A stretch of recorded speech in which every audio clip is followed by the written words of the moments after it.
My INA Experience by Shawna Forrester. My first visit to the International Newcomers Academy, or INA, was nerve-wracking until I realized that my tutee, Letty, was just as nervous as I was. Then things started to go more smoothly. The staff at INA is completely welcoming and open to any questions I might have. Miss Jaramillo is the ninth grade world geography teacher, and she is caring, relatable, and well received by her students.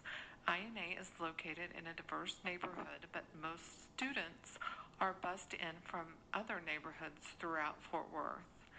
The average house value in 76116 zip code is $123,100.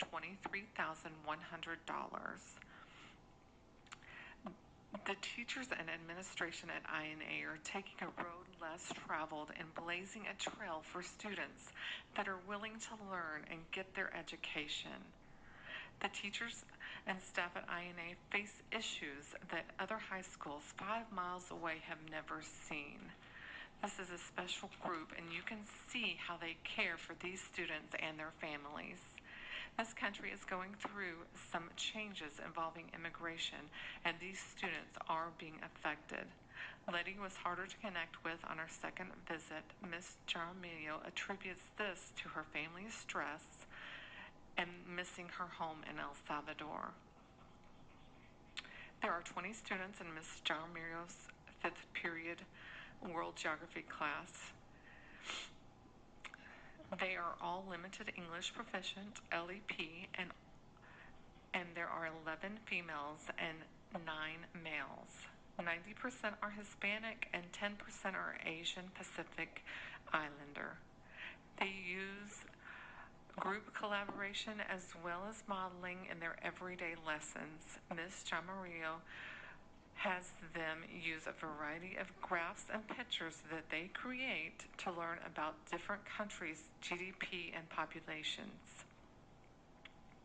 When videos are presented in her classroom, she will show them more than once to make sure the students acquire the needed information. There is limited knowledge of their exceptionalities since these students are not transferring from Dallas ISD to Fort Worth ISD. For example, Letty has only been here for a few months from El Salvador. Letty, on my fourth visit, was more alert, and she participated in the entire lesson and even shared her experience with the class. This girl is full of surprises. She told me that reading was her favorite subject until this year. This year is World Geography, the class we're in now. And math has always been her least favorite subject. She says it is hard.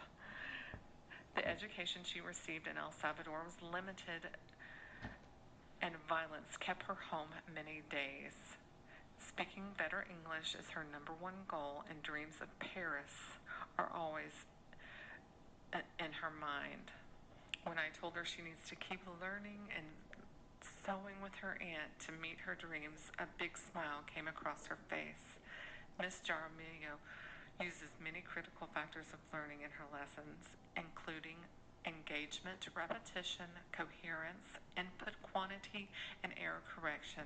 Her classroom is overflowing with materials to help students learn.